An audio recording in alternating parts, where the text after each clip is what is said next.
Mesdames, Mesdemoiselles et Messieurs, chers internautes de Khalima.com, bonjour et bienvenue dans votre émission Politique en puissance. Pour ce premier numéro, nous avons l'honneur et le plaisir de recevoir sur ce plateau l'ancien Premier ministre du Sénégal et président de l'Alliance pour le travail et la citoyenneté, Monsieur le Premier ministre Abdoul Mbaye. Bonjour et merci de nous recevoir dans vos locaux. Bonjour et bienvenue au siège de l'Alliance pour la citoyenneté et le travail. Merci, Monsieur le Premier ministre. Avec moi également sur ce plateau pour la consultance, Monsieur Youssouf Mané. Youssouf, bonjour. Bonjour, Tigane. Bonjour à Monsieur le Premier ministre. Bonjour, Youssouf. Voilà, c'est un plaisir de partager ce plateau avec vous. Le plaisir est à moi. Voilà. Et qu'est-ce que ça vous fait aujourd'hui de partager le plateau avec Monsieur le Premier ministre Abdoul Mbaye? Non, mais c'est toujours un excellent plaisir de partager le plateau avec Monsieur Abdoul Mbaye. Abdoul Mbaye, en tout cas, un très grand monsieur, homme d'État sénégalais, homme d'affaires également, banquier, qui en tout cas il a occupé différentes fonctions ici et ailleurs dans le monde. Il est passé d'abord à la direction générale de la Banque d'Habitat du Sénégal, BACS, également la Banque sénégalo-tunisienne, on se rappelle encore, et de l'Attijari Bank également du Sénégal, avant d'être nommé par le président Macky Sall le 3 avril 2012, le tout nouveau Premier ministre du gouvernement de Macky Sall. Justement, un an et demi, on se rappelle, M. Abdoul Mbaye a quitté le gouvernement de Macky Sall pour mettre en place sa propre promotion politique, son parti politique dénommé Alliance pour la citoyenneté et le travail, dont il est toujours président. Donc, vous comprendrez aisément comment ça fait vraiment plaisir de partager un plateau avec un monsieur de sa trempe Tidiane Diagne. Voilà. Merci. En tout cas, vous avez dressé en tout cas son profil à ma place. Monsieur le Premier ministre, le profil qu'il vous a dressé est taillé sur mesure. Ça vous va ou bien y a-t-il de manquements? Il y a peut-être deux oublis qui ont leur sens et leur importance. Parce que on se souvient d'Abdoul Mbaye, président directeur général de banque, etc. On oublie le début de la carrière d'Abdoul Mbaye. Tout à fait. Et c'est important quand même de retracer donc, cette carrière. Je commence économiste principal à la Banque centrale des États de l'Afrique de l'Ouest. Cela signifie tout de même que je commence par un profil de fonctionnaire international, alors qu'on me présente toujours comme un homme du privé. Étant tombé par hasard dans le public en devenant Premier ministre. Et c'est après d'ailleurs être devenu chef de division au sein de cette banque centrale que j'ai été proposé et appelé par le président de la République du Sénégal de l'époque pour diriger cette banque de l'habitat du Sénégal où ma carrière ne commence pas, bien évidemment. Tout à fait, mais en tout cas, ça a pris de l'ampleur quand on vous a confié ces fonctions. Et d'où même le surnom de redresseur de banque. Voilà, donc c'est à partir de ça, en tout cas, que les Sénégalais ont pu quand même découvrir l'homme que vous êtes. Oui, c'est vrai, la chance a peut-être aidé. On m'a confié cette première banque, ce premier établissement, la Banque de l'Habitat du Sénégal. Ça s'est bien passé. Puis la BIAO à l'époque, BIAO Sénégal, a été également en difficulté. Elle allait être fermée. Et vous l'avez redressée? On l'a confié, ça s'est bien passé aussi. Puis la Banque sénégalo-tunisienne allait être fermée aussi. Et là encore, ça s'est bien passé. Il y a eu également, c'est une petite parenthèse, un établissement financier, la Sogeka, vous ne l'avez peut-être pas connu. Non, on l'a pas connu. On a pu également la maintenir en activité dans les mêmes conditions. Et il est arrivé aussi qu'on soit un peu plus audacieux et qu'on crée nous-mêmes des établissements. Et c'est ainsi qu'on avait créé à l'époque le premier établissement de capital risque au sein de l'Afrique de l'Ouest, qui s'appelait Senavest. Le sentiment des missions accomplies en tant que banquier, c'est ça? Écoutez, j'ai été banquier, mais dans le cadre de missions. De missions pour le compte de mon pays. Et je crois que c'est une remarque également importante parce que je me sentais déjà au service de mon pays. Je n'étais pas là pour des ambitions stricto-personnelles. Mais plutôt pour servir le pays. En mission de service public. D'accord, d'accord. Abdoul Mbaye, homme d'affaires émérite, banquier, devenu aujourd'hui homme politique. Expliquez-nous comment s'est passée la transition. Par accident ou par conviction? Alors, il est important de relever que j'ai été nommé Premier ministre par le président Macky Sall alors que je n'étais pas homme politique. Je me suis intéressé à la politique, je me suis intéressé à sa candidature. J'ai apporté l'aide que je pouvais, sans aucune recherche de contrepartie. J'ai quitté ces fonctions sans entrer dans la politique, sans être entré dans la politique. Je suis, évidemment, un Premier ministre est un homme politique, mais on ne m'a jamais vu dans un meeting, on ne m'a jamais vu prendre la carte de l'APR. Je suis resté un technocrate au service d'un projet politique qui était celui du président de la République. Et quand j'ai quitté les fonctions, je ne suis pas non plus entré en politique. Je suis resté 2 ans. J'ai mis en place un club de réflexion pour apporter une contribution par la réflexion et par la production de documents, de propositions, de recommandations allant dans le sens disons, le redressement de secteur ou de l'atteinte d'objectifs dans certains secteurs d'activité. Et ça n'est que plus tard, en 2016, que j'ai décidé d'entrer en politique et peut-être qu'on en parlera plus en détail. Quel a été l'élément déclencheur? Écoutez, d'abord, sur le long terme, une expérience dans le secteur privé sénégalais et une expérience dans le secteur public, puisque j'ai été Premier ministre de ce pays, et une meilleure compréhension des véritables causes du sous-développement de mon pays. Ensuite, et j'y reviendrai, ensuite, le sentiment très net, alors que je m'étais mis dans une posture de conseil gratuit, le sentiment très net que finalement, le développement du Sénégal, sur tous les plans, c'était peut-être pas l'intérêt principal et la motivation première des hommes politiques. Et ce faisant, un événement déclencheur est venu me déterminer. C'était ce renoncement à une promesse forte du chef de l'État, qui est une promesse qui avait pris de l'importance, non pas pour le chef de l'État lui-même, mais même pour le Sénégal.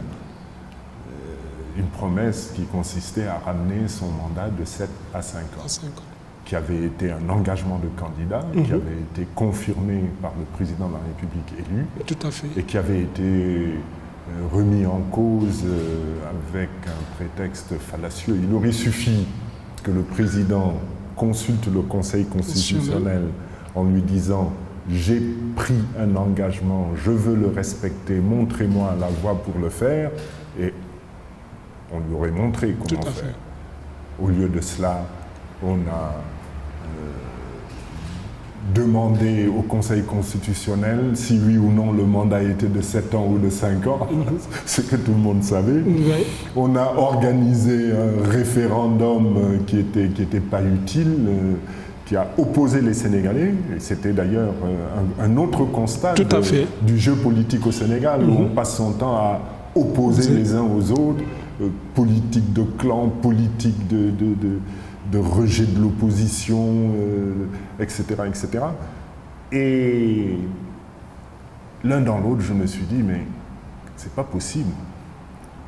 Le Sénégal a besoin de quelque chose de fondamental. Ce n'est plus seulement de créer des alternances. Ce n'est pas seulement de choisir un politicien pour le mettre à la place d'un autre parce qu'il a présenté un programme correct et convenable, ce qui était le cas pour le président Macky Sall. Tout à fait. Le Sénégal a désormais besoin d'une nouvelle conception de la politique, d'une nouvelle manière de concevoir la politique, et d'ailleurs sans rien inventer, c'est-à-dire tout simplement en retournant aux fondamentaux de ce que doit être la politique.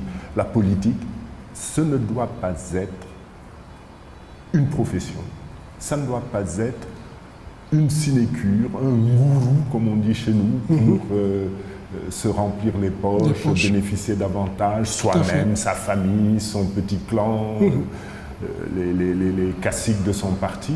Non. La politique, c'est se mettre au service de son pays, c'est se mettre au service des populations de son pays. La politique, c'est un sacerdoce, et c'est dans ce sens que je me suis dit, bon, c'est vrai, j'ai plus rien à attendre, même d'une activité économique ou autre. Voilà, donc mais je terminerai quand même avec quelques années consacrées à la politique. Pour aider au retour d'une vraie politique, d'une vraie politique. Voilà, donc par rapport à ça, à ce retour du vrai politique, comme vous l'avez dit, c'est fondamentaux, comme vous l'avez aussi dit tantôt. Qu'est-ce que vous proposez aujourd'hui, l'acte? Qu'est-ce que le parti, l'Alliance pour la citoyenneté et le travail propose comme alternative? Bon, d'abord, ça vient... J'ai vu que vous étiez en train de lire le nom de notre parti. Non, j'étais en train en tout cas de contempler quand même le cadre de réflexion. En fait, là, c'est une salle de conférence. Nous avons une dénomination qui traduit déjà un projet. Oui. Nous parlons d'alliance avant même de parler de parti. Le parti, c'est l'incision, c'est la partition. Tout à fait. Nous sommes une alliance. On considère que nous devons tous être ensemble et partager une vision. Nous mettons en avant la citoyenneté parce que nous considérons que, d'abord, personne dans ce pays n'a plus le droit, ce que j'ai fait pendant longtemps, je l'avoue, et je m'en morfonds souvent, personne n'a plus le droit de croiser les bras et d'être spectateur. Mais également, la citoyenneté, c'est de l'implication dans le quotidien de ses compatriotes. Au-delà même de sa propre implication, il faut pouvoir essayer d'apporter quelque chose. Et ça, c'est possible à tous les niveaux. Au niveau d'un quartier, au niveau d'un voisinage, au niveau d'une ville, au niveau d'une région, par des contributions financières, malheureusement c'est ce qui revient toujours, mais également par des conseils, par de l'encadrement de plus jeunes, etc., etc. Et heureusement, nous sommes dans une société où ces mécanismes existent. Quand vous entendez l'organisation de journée 7-7L, on est dans la citoyenneté. Quand vous entendez l'organisation de journées de consultation gratuite, on est dans la citoyenneté. Quand vous entendez la constitution d'associations sportives et culturelles pour aider à l'épanouissement de la jeunesse par le sport, on est dans la citoyenneté. Les cours que les plus âgés donnent à leurs enfants, j'ai vu ça dans des quartiers, on est dans la citoyenneté. Les mbotayes organisées par les femmes, etc., etc. Donc on est dans une société, et je corrige souvent d'ailleurs des interlocuteurs qui sont les miens, qui me disent « Ah non, moi j'ai jamais fait de politique, etc. Moi je fais de la politique de développement, de la politique sociale. » Je leur réponds « Mais c'est cela la politique. » Donc citoyenneté, important, implication de tous, et puis qu'on ne soit pas là simplement pour soi. D'ailleurs, il y a la phrase d'une belle chanson que j'aime bien rappeler quand je m'adresse aux jeunes, c'est n'être bon à rien que n'être bon qu'à soi. Ça, il faut que cela soit intégré par tous les Sénégalais. Tout à fait. Le travail, parce que simplement on considère que la source de la richesse, la construction d'une dignité, richesse de nation, construction d'une dignité de l'homme, de la femme, ça passe par le travail. Il faut qu'on cesse dans notre pays, parce que ça existe, tout à fait, de considérer que ce sont des raccourcis qui doivent vous permettre de vous enrichir. Et parmi ces raccourcis, le principal, le raccourci politique. On en est arrivé au Sénégal dans un pays où les milliardaires sont les politiciens. Mais c'est pas normal. On en est arrivé dans un pays où, quand quelqu'un veut se faire de l'argent, il choisit la voie politique, mais il s'enrichit comment ? Mais il s'enrichit en privant la nation de biens publics. Et tout cela, il faut le remettre en cause, il faut le remettre en question. Bien évidemment, au-delà de cela, il faut un programme. Nous y travaillons. Le parti est un parti jeune. Le programme a commencé à être rédigé. Là encore, dans une méthodologie, dans le respect d'une méthodologie particulière qui consiste à aller à l'écoute des citoyens, à les faire participer, eux, à l'élaboration de notre programme. D'accord. Voilà, donc avant de venir à vous, Youssouf Mané, je vais poser une autre question à M. le Premier ministre, bien sûr. On a connu votre père comme étant un homme très éloigné de la politique, en tout cas partisane, un juge intègre, très respecté au Sénégal, en Afrique et partout dans le monde. Aujourd'hui, si vous l'aviez en face de vous, quel argumentaire, en tout cas, allez-vous lui tenir pour le laisser quand même, ou bien pour le convaincre de vous laisser faire la politique? Écoutez, lorsque j'ai été nommé président-directeur général de la Banque de l'Habitat du Sénégal, j'avais 29 ans, il m'a adressé un courrier. Un courrier que vous aviez partagé avec... Que j'ai partagé à son décès. À son décès, voilà, vous l'avez partagé avec les Sénégalais. Exactement. Et ce courrier a été pour moi, disons, une leçon de management et au-delà une leçon de vie. Tout à fait. Même s'il reprenait des principes d'éducation qu'il avait eu à nous appliquer, à moi-même et au reste de ma fratrie. Tout à fait. Eh bien, je crois que c'est l'avant-dernier paragraphe de ce courrier, il me dit de ne pas faire de la politique, disons dans le sens où il ne faut pas critiquer ceux qui t'ont fait confiance, garde tes opinions pour toi, et il ajoute, un jour viendra où tu pourras les exprimer haut et fort, où tu pourras dire tout ce que tu voudras. J'ai considéré que le moment était venu de ne plus me taire. Et je pense également qu'il n'a pas fait de politique, lui, par choix professionnel d'abord, et par conviction sans doute, mais il était magistrat jusqu'au bout des ongles. Tout à fait. Et il était hors de question qu'il s'implique dans la politique. Par contre, il est allé jusqu'à la limite de ce qu'il pouvait faire, ce qui était acceptable à sa conscience. C'est-à-dire qu'il a quand même dit des vérités aux politiciens. On se souvient de sa fameuse phrase, les Sénégalais sont fatigués. Et aujourd'hui, si j'étais en face de lui, ou demain quand je le rejoindrai, il dit, toi tu as dit que les Sénégalais étaient fatigués, moi j'ai essayé de les sortir de la fatigue. Voilà, donc on est en complémentarité. D'accord. Voilà, Youssouf Mané, je viens à vous, mon consultant. Monsieur le Premier ministre Abdoul Mbaye, ou président de l'Alliance pour la citoyenneté et le travail, quelle impression, en tout cas, quelle impression vous avez déjà de sa carrière politique de manière générale? Le 3 avril 2012, justement, qu'il a été nommé comme étant le premier ministre du président Macky Sall, c'est important à rappeler. Oui, carrière politique courte, mais rapide également, parce qu'il vient tout récemment d'intégrer le paysage politique du Sénégal, mais aujourd'hui vraiment qui est en train également de faire un gros travail de vulgarisation auprès des populations. Mais bon, on le verra. On va donc aborder la question de la candidature. On saura maintenant quelle sera son offre politique, en tout cas réservée aux populations, comment il compte également réduire un peu cette pauvreté. Son père lui a dit, ne fais pas la politique. Mais un jour, son père lui a également dit que les Sénégalais sont fatigués. Aujourd'hui, c'est impliqué peut-être pour un peu quand même apporter également sa contribution afin de résumer ou bien afin de participer à cette souffrance des Sénégalais. Comment? On va l'aborder dans la question, dans le chapitre candidature d'Abdoul Mbaye. Mais arrêtez également qu'à mon avis, Macky Sall est l'un des éléments, en tout cas déclencheurs de la politique de monsieur le président Abdoul Mbaye. Il fallait d'abord qu'il arrive au pouvoir, et justement, oui. L'injustice également, le référendum, le mandat de 7 à 5 ans, il s'est également opposé à cela. Tout ça, peut-être, on entend par là que également, ce sont des éléments en tout cas qui ont contribué aujourd'hui à faire de M. Abdoul Mbaye un homme politique au Sénégal. On va l'aborder plus tard, Tidiane. Voilà. Donc, merci M. Mané, on va l'aborder comme vous l'avez dit.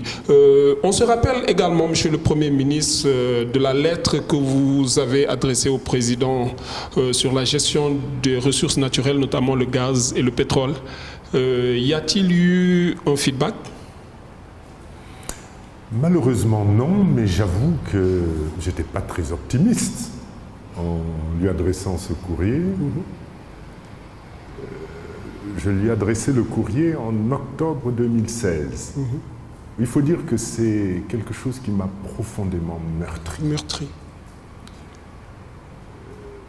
Constater a posteriori que le Conseil des ministres du Sénégal a cautionné un décret présidentiel basé sur un faux rapport de présentation.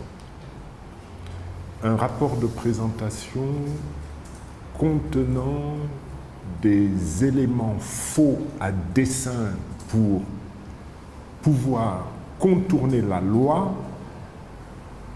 Ça, c'était quelque chose de terrible pour nous. Et parmi les éléments déclencheurs, celui-là également est venu s'ajouter au renoncement de l'engagement sur le référendum.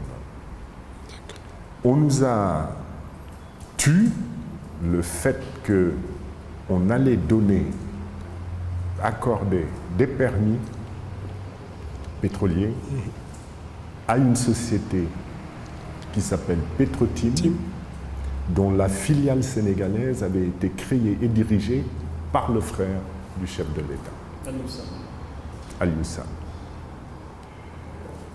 Dans le rapport de présentation, pourtant, le président le savait.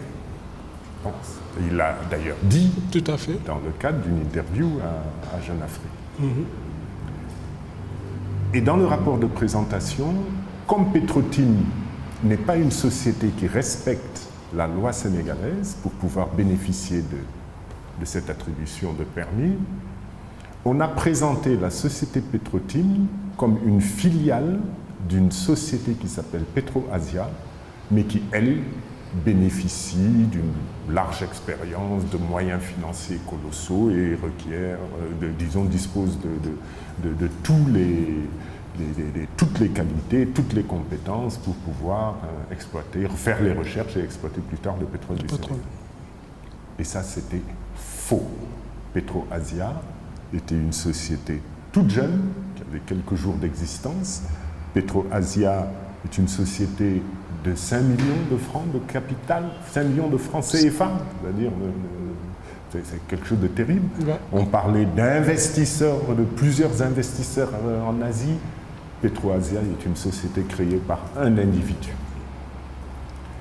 Donc, mensonge pour violer la loi et permettre l'attribution de ce permis à une société au sein de laquelle M. Aliou Sall joue un rôle important. Évidemment, le président, c'est un décret présidentiel, le président signe et le Premier ministre Abdoul Mbaye contre-signe parce qu'il doit mettre en œuvre, au nom du gouvernement, l'exécution de ce décret.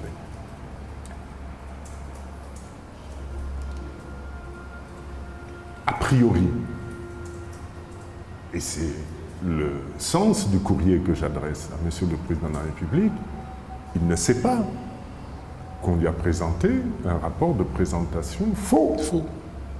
Donc je lui dis, je lui démontre, après des recherches personnelles, je lui démontre que le rapport de présentation est faux, qu'on a recherché à tromper les signataires du décret, donc lui-même d'abord, puis le gouvernement ensuite que je représente, et je lui demande d'engager des enquêtes aussi bien administratives que judiciaires pour rechercher les coupables, rechercher la vérité et engager les poursuites si possible. Rien ne se passe. Est-ce que votre message a été réellement reçu par le président? Voilà, par le président de la République. Le courrier? Oui.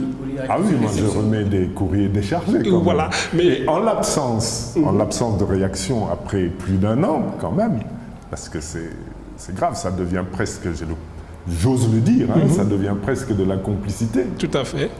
À ce moment-là, j'écris au procureur de la République, dans un contexte qui est celui que vous savez. On poursuit M. Khalifa Sall. Monsieur le procureur de la République, comme je le constate à la télévision et dans ses dires, non, pas la télévision, dans les comptes rendus des journaux, développe vraiment un enthousiasme terrible, très fort pour récupérer les deniers de l'État et poursuivre ceux qui en ont privé l'État. Il dit, mais d'accord, c'est très bien, et vraiment, sans préjuger de l'innocence, de la culpabilité de M. Khalifa Sall. Tout à fait. On se félicite de ce dynamisme qu'on constate chez vous, mais il y a cette affaire-là. Parallèlement. Je lui donne tous les détails, en appréciant, je reste à leur disposition, les pertes par l'État du Sénégal et par la nation sénégalaise à plus de 100 milliards de francs CFA, que l'on compare à 1,8 milliard. Bon, je pense que le procureur de la République va engager une procédure. Une procédure. En tout cas, on l'espère bien. Voilà, donc justement, en parlant du gaz et du pétrole, le Sénégal vient de signer un accord avec la Mauritanie sur l'exploitation du champ gazier. Toutefois, le contenu n'a pas été rendu public. Quelle lecture en faites-vous? Écoutez, j'ai suivi le débat sur cette question et je vois qu'au niveau du régime, du pouvoir, on attaque Monsieur Idrissa Seck en disant non, il ne connaît pas la loi. Mais on n'est plus dans la loi. On n'est plus dans la loi, on est dans la confiance. Et il est évident, je vous donne le cas de ce qui s'est passé, on a tout respecté. On a respecté la procédure, il y a eu un décret, mais il y a eu des éléments faux dans ce décret, dans le rapport de présentation au moins, et qui ont amené un décret qui viole la loi. Donc, on n'est plus dans le formalisme juridique, le formalisme constitutionnel, non. On n'a pas confiance en vous, on n'a plus confiance en vous. Vous êtes en train de prendre des engagements, mais parlez-nous-en. Le problème, il est là. J'ai entendu, ou j'ai lu le président de la République, semble-t-il, qui dit les Sénégalais doivent accepter d'être dirigés. Mais personne ne refuse d'être dirigé. Tout à fait. Mais au mieux de nos intérêts. Si vous nous dirigez au mieux des intérêts de votre famille, il y a un problème. Là, il y a un problème. On est obligé de vous le faire savoir. Tout à fait. Voilà. Et tout à fait. Voilà, donc, Monsieur Mané, parlons de la visite du président Erdogan qui est attendu ce soir à Dakar. Votre avis là-dessus? Peut-être avant même d'arriver d'abord sur cette visite du président Erdogan, moi j'ai une petite préoccupation. M. Abdoul Mbaye a dirigé le gouvernement du Sénégal en an et demi, et ça, donc je suppose qu'il connaît réellement cette affaire du pétrole et du gaz. Pourquoi vous avez attendu justement, Monsieur le ministre, jusqu'à maintenant pour dénoncer toute cette nébuleuse dans la gestion des ressources pétrolières et gazières? Pas maintenant, en 2016, vous voulez dire? Oui, je vais dire, après juste le pouvoir, après avoir quitté le gouvernement. Mais tout simplement parce que les informations avaient été tronquées, cachées, faussées par le ministre en charge du dossier à l'époque. Vous savez, un gouvernement, c'est un ensemble solidaire. C'est collégial. Un premier ministre, c'est un chef d'orchestre. C'est lui qui coordonne. C'est lui qui contrôle toutes les actions. Non, il ne contrôle pas, il coordonne. Vous avez tous les services de l'État compétents pour le gaz et le pétrole qui sont rattachés au ministre en charge de cette question. comment pouvez-vous imaginer qu'un ministre de la République présente en Conseil des ministres un rapport contenant des erreurs scélérates faites à dessein pour trahir le pays, la nation.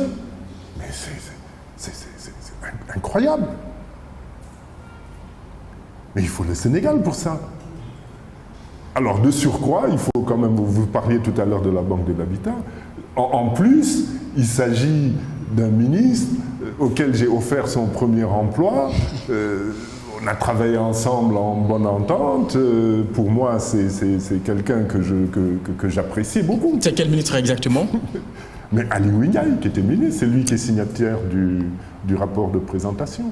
Vous avez été trompé entre guillemets. Ceci dit, à la limite, ce n'est plus surprenant parce que je retombe sur l'actualité où le ministre de la République chargé de l'organisation des élections dit « je ferai tout pour faire gagner au premier tour monsieur Untel ».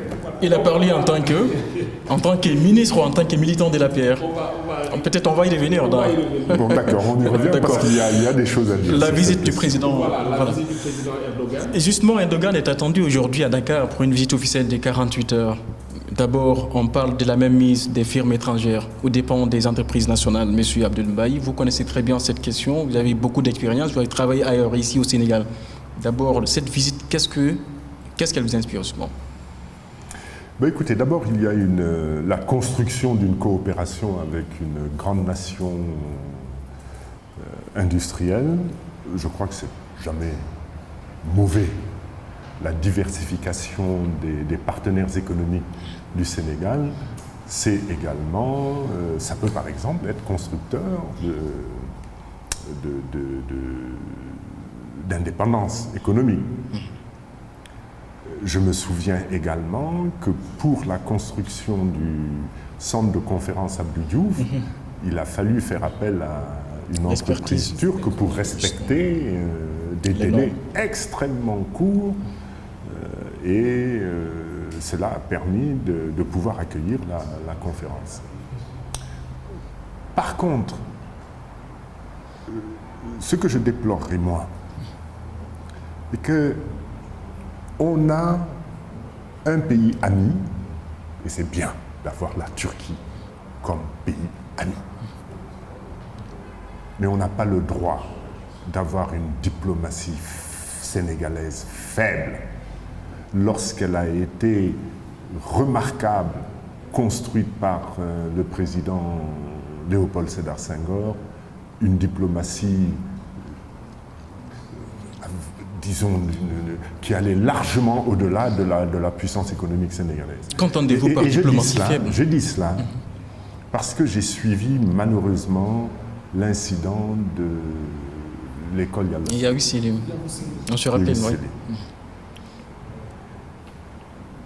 On nous dit il faut fermer l'école. Et on ferme. Une école d'excellence au Sénégal. Mais non, je dis non. L'intérêt du Sénégal, c'est d'avoir des écoles de qualité.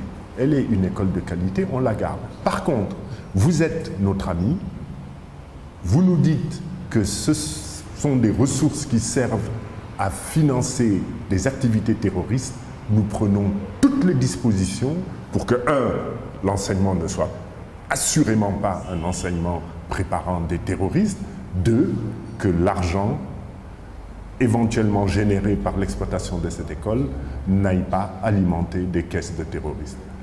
Mais véritablement, oublier l'intérêt national pour subir, accepter une injonction de cette nature, je dis non, c'est excessif. Okay. Bon. Justement, Youssoufa, je reviens à vous encore une fois. Je vous ai posé la question, vous l'avez esquivée et reposée et transmis à Monsieur le Premier ministre. En tout cas, je reviens encore vers vous, car toujours par rapport à la venue du président Erdogan, qui doit effectuer une visite de 48 heures,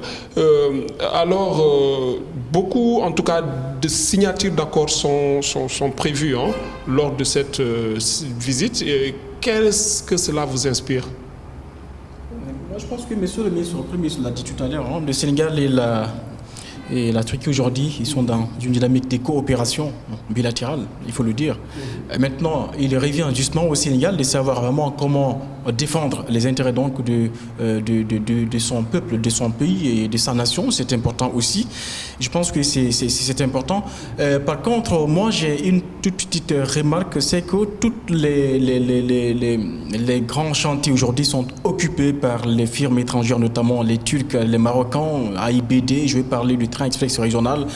Et maintenant, je ne sais pas si réellement comment dirais-je, l'expertise locale n'est pas vraiment aujourd'hui en mesure de prendre en charge toutes ces préoccupations, n'est pas vraiment capable aujourd'hui de répondre à la demande. Mais ça, c'est une remarque. Sinon, la visite d'Erdogan, elle est tout à fait normale dans le cadre de la coopération bilatérale. Il n'y a rien à voir. Seulement, il revient encore une fois de plus au président de savoir prendre vraiment les devants pour préserver les intérêts donc du Sénégal. Alors, sur cette question, oui, une observation important. On constate que systématiquement, on fait le choix de donner les marchés à des entreprises étrangères. Justement. Il aurait été souhaitable que l'on constate une autre attitude, que systématiquement, on s'assure que des entreprises sénégalaises ne sont pas en mesure de réaliser les 10 travaux, les 10 grands chantiers. Sont-elles à mesure, à votre avis? Commençons par exemple. Non, mais il faut se mettre dans une dynamique. Une économie nationale, ça se construit. Je disais tout à l'heure, la diversification, parce que vous aviez parlé de la Turquie, tout à fait, peut être mise au service de la recherche d'une indépendance économique. Mais cette indépendance économique, il faut qu'elle soit un projet. Elle n'est pas un projet de l'APR, elle n'est pas un projet du président Macky Sall, elle n'est pas un projet des alliés qui l'accompagnent. Le dernier marché que j'ai eu dont j'ai été informé, c'est celui des lampadaires. Vous avez vu. Tout à fait, oui. Tout à fait. Écoutez, un lampadaire, c'est quoi? Un lampadaire solaire, c'est quoi? C'est un poteau en métal et une ampoule avec un système solaire, disons panneau, recharge de batterie. 50 et quelques milliards. Mais quand la Chine passe un marché pour acquérir par exemple des avions parce qu'ils ne peuvent pas les construire, mais leur première préoccupation, c'est de voir dans la construction de l'avion, est-ce qu'il n'y a pas des parties qui peuvent être construites par notre industrie? Alors, vous pensez que le poteau métallique du lampadaire, il ne peut pas être construit par des artisans du fer du Sénégal, avec tout ce qu'on a comme artisans capables de réaliser des portes de garage mais somptueuses en métal, en aluminium. Vous pensez qu'un mécanisme solaire alimentant une ampoule, on n'est pas capable au Sénégal de monter ça? Non. Alors ça, c'est un exemple que je donne. On en prend un autre. On ne sait pas faire des avions, c'est vrai. Mais on crée une société d'aviation, société aérienne, Air Sénégal SA. On fait mettre 40 milliards par la Caisse de dépôt et de consignation. Vous avez aujourd'hui les contrats, les vrais contrats, il y en a 3, détenus par 3 expatriés. Les Sénégalais, depuis le temps, vous avez des commandants de bord retraités, vous en avez encore en activité, vous avez des pilotes, on a eu un encadrement remarquable au sein d'Air Afrique, on en a dans les autres compagnies, Aléa, Corsair, Emirates, etc. On les oublie. Puis, on a besoin de faire une étude de faisabilité, on a des compétences locales, sénégalaises. On les oublie, on fait appel à une société, je crois Siberi ou quelque chose comme ça coûte à peu près 2 milliards de francs CFA. Expertise sénégalaise oubliée. le plus grave reste à venir. On doit acheter des avions, on ne consulte pas l'expertise sénégalaise, on va acheter des ATR. Je m'y connais un peu. On va acheter des ATR. Le meilleur choix de consulter n'importe quel expert pour le régional, ça c'est pour le régional, aurait été des bombardiers. Volant plus loin, consommant moins et surtout ayant des soutes, parce que l'Africain voyage avec beaucoup de bagages. Mais surtout, on en commande bien plus cher que le prix catalogue. Il y a un problème. Là, il y a un sérieux problème. Je pense que c'est une problématique qu'on doit reposer, oui, parce qu'aujourd'hui, quand même, l'expertise locale est souvent oubliée, laissée en rade, au profit donc de l'expertise étrangère. La question maintenant, est-ce qu'aujourd'hui, cette expertise locale, elle est vraiment compétitive, elle est vraiment professionnelle pour répondre à toutes ces préoccupations? Pourquoi le gouvernement ne fait réellement pas confiance à ces locaux, je veux dire, à ces entreprises locales qui sont là? Écoutez, je vous réponds très clairement. Il y a probablement des choses qui sont impossibles avec les locaux, et c'est également un choix politique fort qui est absent de la démarche actuelle du président de la République.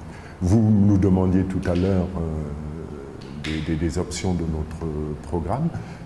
Nous allons systématiquement rechercher la compétence locale,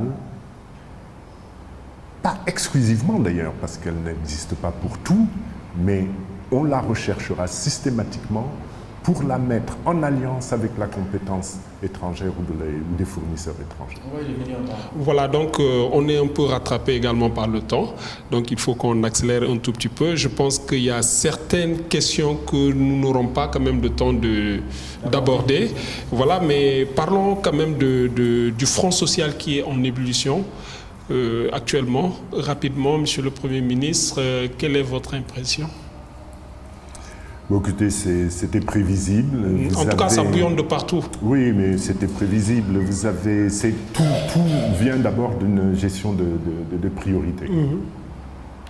Le président de la République est obnubilé par des grands projets, des grands chantiers, et malheureusement privilégiant à tout va des entreprises étrangères. Mais il a besoin de ça pour le spectacle des prochaines présidentielles. On s'endette beaucoup pour ça. Les finances publiques deviennent difficiles à gérer. On ne peut pas respecter des indemnités. J'ai l'autre jour échangé avec un instituteur qui me disait un enseignant, on lui devait toujours des indemnités d'examen surveillées il y a 2 ans. 2 ans. C'est pas normal. Inadmissible. C'est pas normal, c'est inadmissible. J'apprends également que dans certains consulats, les salaires sont en train d'être payés en retard. Alors, mais il n'y a pas de mystère. Vous êtes dans une logique de grand chantier et de gaspillage politique. Politicien. Et politicien. Vous vous endettez un maximum. Vous êtes obligé de respecter les échéances de votre dette. Tout à fait. Ça pèse sur vos finances publiques. Effectivement. Et à ce moment-là, vous accumulez des arriérés, vous serrez tout le monde, y compris ceux qui ont des droits, et ça crée des problèmes. Ça crée le désordre, en tout cas. Ça, c'est le front social. Il y a aussi le front politique. Le front politique, vous le créez, vous l'animez, vous le réanimez lorsque vous marcher sur les droits des citoyens, comme on l'a vu au niveau des dernières élections. Et quand derrière ça, au lieu d'organiser un audit du processus électoral, vous dites on va organiser l'audit du fichier électoral. Le problème, c'est pas le fichier, c'est déjà le fichier, mais c'est surtout la distribution des cartes et le respect du droit de vote des Sénégalais. Mais qu'est-ce que vous préconisez aux chefs de l'État ou bien aux citoyens face à ce problème? Mais d'abord, que le chef de l'État se mette dans une démarche de dialogue véritable, de recherche de dialogue véritable. Et qu'ils ne nous mettent pas en face d'un ministre qui dit « Moi, en tout cas, je suis là pour assurer l'élection au premier tour du président. Du président Macky Sall. » Par contre, nous avons un message fort à adresser aux Sénégalais, ce que nous faisons au niveau de nos... Vous vous êtes prononcé sur la question. Vos cartes. D'accord. Vous vous êtes prononcé sur la question, les propos en tout cas du ministre de l'Intérieur. Ils sont inadmissibles. Ça veut dire qu'il ne sait même pas ce qu'est un ministre de la République. C'est inadmissible, mais c'est le contre-coup de choix de personnes. Avez-vous quand même tenu compte du contexte dont il parlait? Avez-vous fait le distinguo, le départ entre le ministre et le militant? Écoutez, c'est extrêmement grave. C'est extrêmement grave qu'il fasse une déclaration aussi grave et qu'un conseiller du président de la République vienne dire non, il a simplement mis le parti avant la patrie. mais dans quel pays sommes-nous? Là, alors, c'est une contradiction. Je le dis et je l'assume. Voilà. Donc, on ne peut pas quand même faire face au Premier ministre Abdoul Mbaye sans pour autant, chef de parti, sans pour autant quand même aussi parler de sa candidature. Voilà. Donc, nous sommes à un an de l'élection présidentielle. Est-ce que oui ou non, Abdoul Mbaye est candidat? Je crois que j'ai déjà eu à répondre à cette question. Abdoul Mbaye est respectueux de son parti. Vous ne m'entendrez pas dire « je suis candidat à la présidence de la République » alors que mon parti n'a pas donné son avis. Mais êtes-vous candidat à la candidature? Voilà la bonne question. Je suis et serai candidat à la candidature. Nous allons organiser un congrès et mon parti choisira. Quand est-ce le congrès? Bon, c'est pour bientôt, pour bientôt, en temps opportun, avant les élections, avant le lancement de la pré-campagne. De la pré-campagne. En tout cas, nous sommes en période de pré-campagne. Bon, ça presque jusqu'ici. Non, pas presque. Vous avez raison. Oui. Nous sommes en présence d'une campagne par un président de la République qui viole la loi. C'est tout, il faut le dire. Voilà, donc, puisque vous me l'accordez, il n'y a pas de souci. Voilà, donc, le programme de l'acte, vous l'avez dit tantôt, est en train d'être élaboré.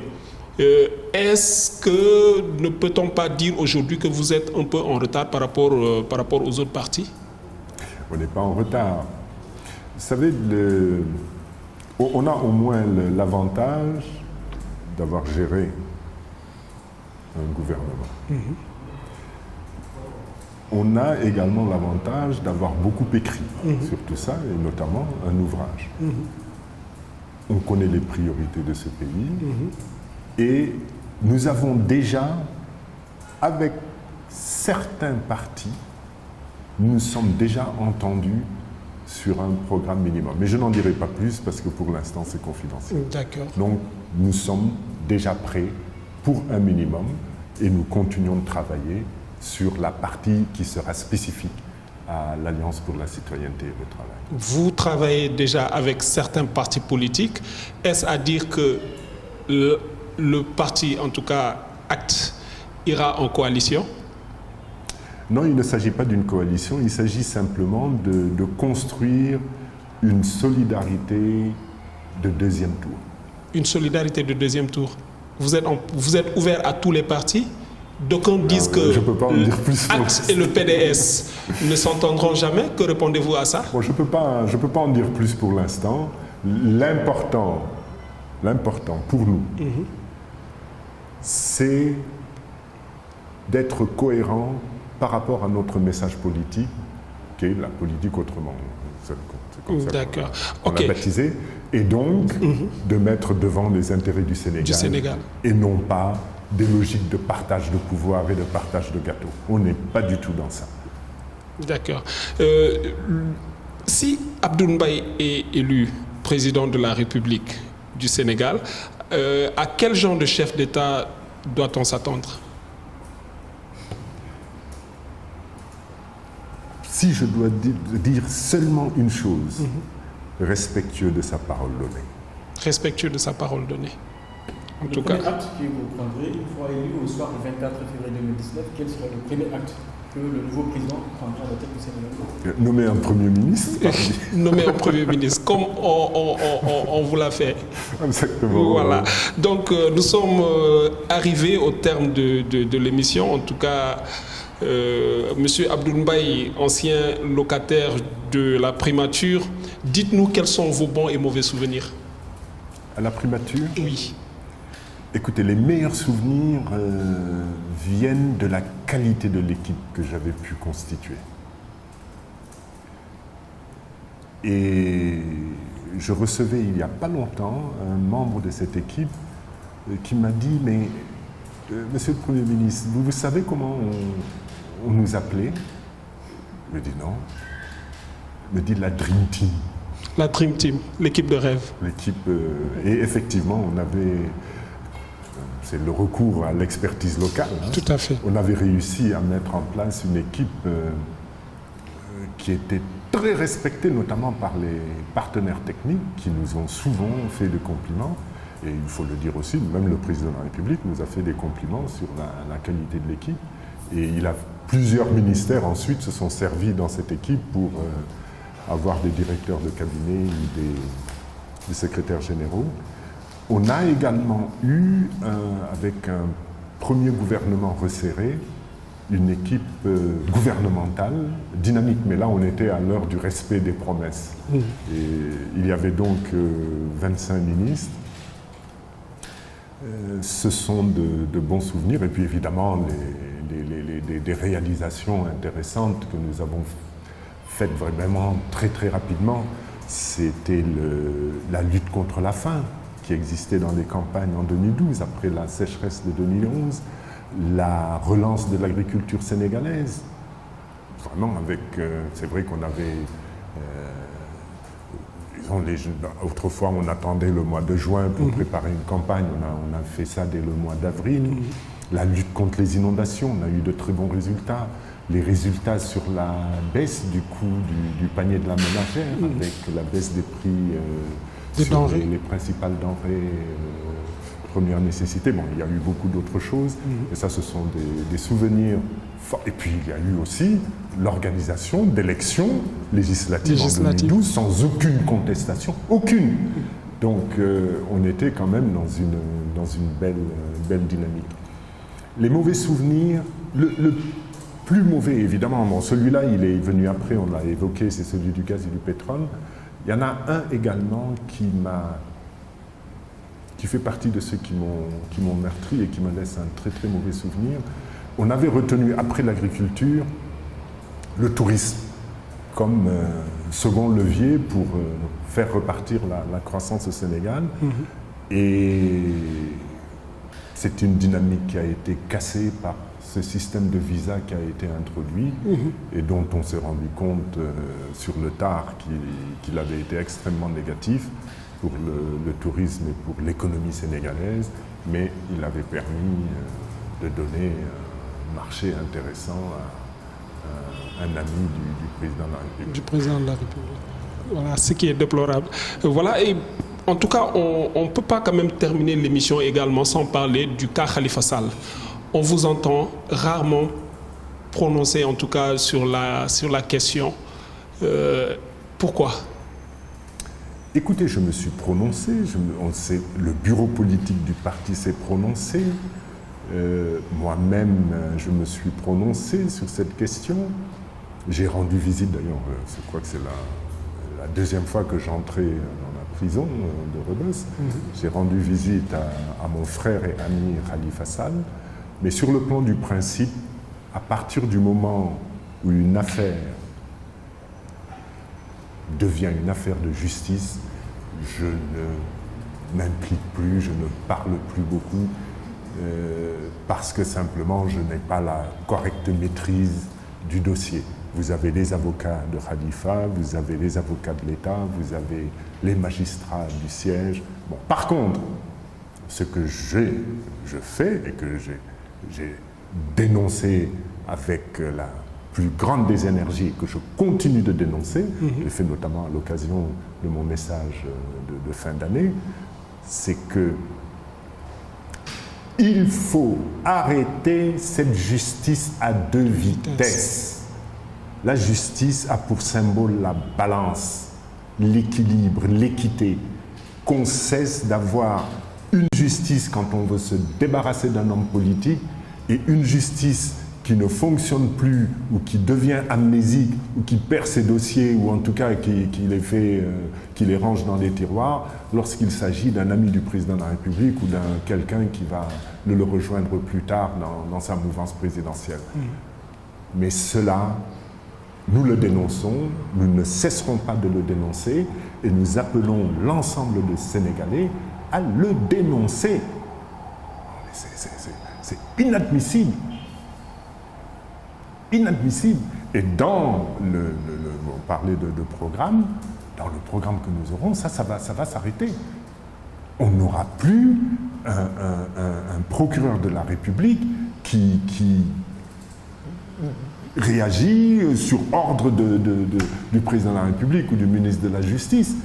Non, il pourra être saisi par eux, mais de manière officielle, comme d'autres citoyens libres pourront le saisir, et il devra mener ses enquêtes à charge à décharge dans la plus grande transparence. Dans votre programme, il est prévu le retrait du chef de l'État et son ministre de la Justice au sein donc du Conseil supérieur d'administration. Oui, mais c'est évident. L'indépendance, vous savez, nous avons le plus gros problème de notre pays, c'est que nous ne fonctionnons pas comme une vraie république, nous ne fonctionnons pas comme une réelle démocratie.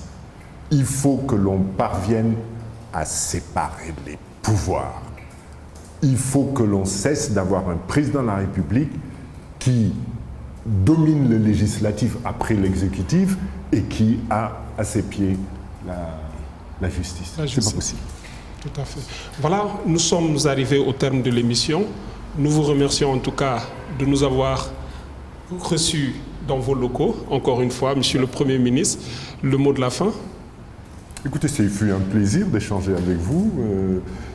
J'en ai même oublié à un moment donné que j'avais affaire à des journalistes. Je parlais à des jeunes citoyens et je vous invite à vous engager politiquement et à rejoindre l'acte. D'accord. On va y réfléchir. Youssouf, ça a été un plaisir également de partager le plateau avec vous. Tout le plaisir est à moi, Tigane, de partager donc ce magnifique plateau en tout cas qu'on a découvert ce matin avec monsieur l'ancien Premier ministre du Sénégal, le président de l'Alliance pour la citoyenneté et l'acte, un monsieur très intéressant, engagé pour la cause de son pays. On le verra en 2019 à travers son parti Acte. Il prendra acte en 2019, on le verra très bien sûr. En tout cas, c'était un excellent moment, président, monsieur le ministre, pour nous de nous recevoir dans vos magnifiques locaux ici, Tigane. On se donne rendez-vous peut-être très prochainement. Voilà. Merci, chers internautes de Halima.com.